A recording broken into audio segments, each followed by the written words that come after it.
महाभारत के महान योद्धा कर्ण के 12 अनजाने रहस्य। दुर्वासा ऋषि के वरदान से कुंती ने सूर्य का आह्वान करके कौमार में ही कर्ण को जन्म दिया था।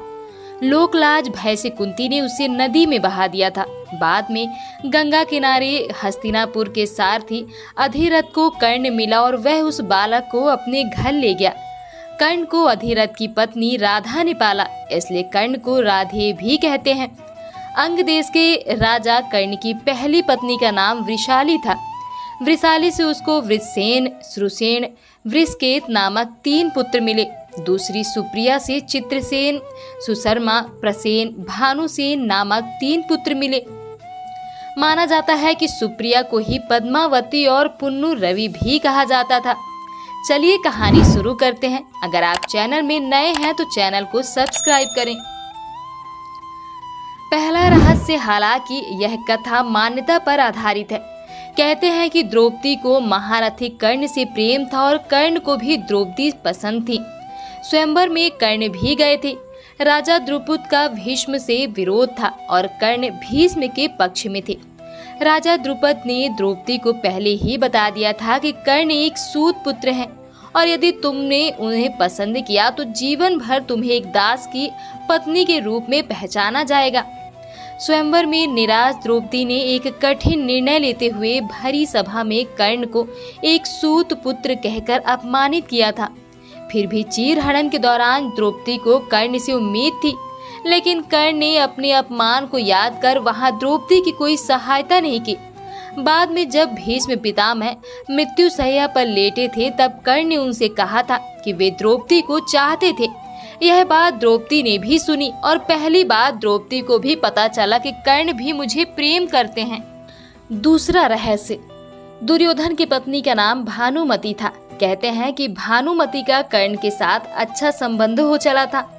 दोनों एक दूसरे के साथ मित्र की तरह रहते थे। कर्ण और दुर्योधन की पत्नी भानुमति एक बार शतरंज खेल रहे थे। इस खेल में कर्ण की जीत रहा था। तभी भानुमति ने दुर्योधन को आते देखा और खड़े होने की कोशिश की। दुर्योधन के आने के बारे में कर्ण को पता नहीं था, इसलिए जैसे ही भानुमति ने उठने की कोशिश की, कर्ण ने पकड़कर बिठाना चाहा। भानुमति के बदले उसकी मोतियों की माला कर्ण के हाथ में आकर टूट गई। दुर्योधन तब तक कमरे में आ चुका था। दुर्योधन को देखकर भानुमति और कर्ण दोनों डर गए कि दुर्योधन को कहीं कुछ गलत शक ना हो जाए, परंतु दुर्योधन को कर्ण पर बहुत विश्वास था। उसने सिर्फ इतना कहा कि मोतियों को उठा ले और वह जिस उद्देश्य से आया था उस संबंध में कर्ण से चर्चा करने लगा। इस विश्वास के चलते ही कर्ण गलत समझ लिए जाने से बच गए। तीसरा रहस्य, एक बार कुंती कर्ण के पास गई और उससे पांडवों की ओर से लड़ने का आग्रह करने लगी। कर्ण को मालूम था कि कुंती मेरी माँ है। कुंती के लाख समझाने पर भी कर्ण नहीं माने और कहा कि जिनके साथ मैंने अब तक का अपना सारा जीवन बिताया उसके साथ मैं विश्वासघात नहीं कर सकता। तब कुंती ने कहा कि क्या तुम अपने भाइयों को मारोगे? इस पर कर्ण ने बड़ी ही दुविधा की स्थिति में वचन दिया, माते तुम जानती हो कि कर्ण के यहाँ याचक बनकर आया कोई भी खाली हाथ नहीं जाता। अतः मैं तुम्हें वचन देता हूँ कि अर्जुन को छोड़कर मैं अपने अन्य भाइयों पर शस्त्र नहीं उठाऊंगा। चौथा रहस्य, कर्ण की शक्ति अर्जुन और दुर्योधन से कम नहीं थी। उसके पास इंद्र द्वारा दिया गया अमोघ शास्त्र था, जिसे इंद्र ने कवच और कुंडल के बदले में दिया था। अमोघ शास्त्र देवे वक्त इंद्र ने कहा था कि तुम इसका प्रयोग एक ही बार कर सकते हो। यह जिस पर भी चलाया जाएगा वह निश्चित ही मारा जाएगा। कर्ण ने इस अमोघ शास्त्र का प्रयोग उसने दुर्योधन के कहने पर भीमपुत्र घटोत्कच पर किया था, जबकि वह इसका प्रयोग अर्जुन पर करना चाहता था। यह ऐसा अस्त्र था जिसका वार कभी खाली नहीं जा सकता था, लेकिन वरदान अनुसार इसका प्रयोग एक ही बार किया जा सकता था। पांचवा रहस्य, कहते हैं कि भगवान श्री कृष्ण कर्ण और द्रौपदी के शरीर में समानता थी। कृष्ण की मांसपेशियां मृदु परंतु युद्ध के समय विस्तृत हो जाती थी, इसलिए सामान्यतः लड़कियों के समान दिखने वाला उनका लावण्यमय शरीर युद्ध के समय अत्यंत कठोर दिखाई देने लगता था। यही खासियत द्रौपदी और कर्ण के शरीर में भी थी। इसका मतलब यह है कि ये तीनों लोग वक्त के साथ अपने शरीर को कोमल या कठोरतम बना लेते थे। छठा रहस्य, किंवदंती है कि एक बार कर्ण ने अपना यौवन ही दान दे दिया था।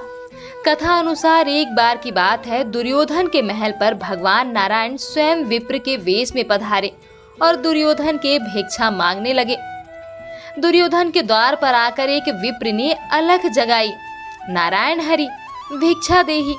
दुर्योधन ने स्वर्ण आदि देकर विप्र का सम्मान करना चाहा तो विप्र ने कहा, राजन मुझे यह सब नहीं चाहिए। दुर्योधन ने आश्चर्य से पूछा, तो फिर महाराज कैसे पधारे? विप्र ने कहा, मैं अपनी वृद्धावस्था में दुखी हूँ, मैं चारों धाम की यात्रा करना चाहता हूँ, जो युवावस्था के स्वस्थ शरीर के बिना संभव नहीं है। इसलिए यदि आप मुझे दान देना चाहते हैं तो यौवन दान दीजिए। दुर्योधन बोला, भगवान मेरे यौवन पर मेरी सहधर्मिणी का अधिकार है, आज्ञा हो तो उनसे पूछ आऊं। विप्र ने सिर हिला दिया। दुर्योधन अंतपुर में गया और मुंह लटकाए लौट आया।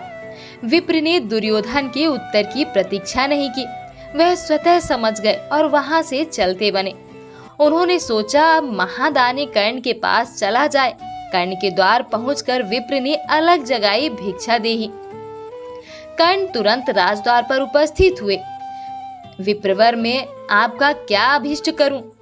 विप्र ने दुर्योधन से जो निवेदन किया था वही कर्ण से भी कर दिया। कर्ण उस विप्र को प्रतीक्षा करने के विनय करके पत्नी से परामर्श करने अंदर चला गया, लेकिन पत्नी ने कोई नानुकुन नहीं की। वह बोली, महाराज दानवीर को दान देने के लिए किसी से पूछने की जरूरत क्यों आ पड़ी? आप उस विप्र को निसंकोच यौवन दान कर दें। कर्ण ने अविलंब यौवन दान की घोषणा कर दी। तब विप्र के शरीर से स्वयं भगवान विष्णु प्रकट हो गए, जो दोनों की परीक्षा लेने गए थे। 10वां रहस्य, युद्ध में एक और कृष्ण थे तो दूसरी ओर कर्ण। कर्ण दुर्योधन के तो कृष्ण अर्जुन के दोस्त थे। यदि युद्ध में कर्ण को असहाय स्थिति में देखकर नहीं मारा जाता तो अर्जुन की क्षमता नहीं थी कि वे कर्ण को मार देते। कृष्ण की नीति के तहत ही कर्ण का विवाह द्रौपदी से होने से रोक दिया। कृष्ण ने ही अपनी नीति से उनके कवच कुंडल हथियाए और इंद्र द्वारा दिया गया एकमात्र अचूक अमोघ अस्त्र जो वह अर्जुन पर चलाना चाहता था वह घटोत्कच पर चलाया गया। इस तरह हम देखते हैं कि युद्ध के पहले से ही कर्ण और कृष्ण के बीच महायुद्ध चलता रहा था। वो कृष्ण ही थे जिन्होंने ऐन वक्त पर नीति के तहत ही कर्ण को यह बताया था कि कुंती तुम्हारी माँ है। लेकिन युधिष्ठिर और अर्जुन को इस बात का ज्ञात नहीं था कि कर्ण हमारा बड़ा भाई है। यदि युधिष्ठिर को यह पता चलता कि कर्ण मेरा बड़ा भाई है तो वह राजपाट की लड़ाई नहीं लड़ते बल्कि कर्ण को ही राजा बनाने की लड़ाई लड़ते।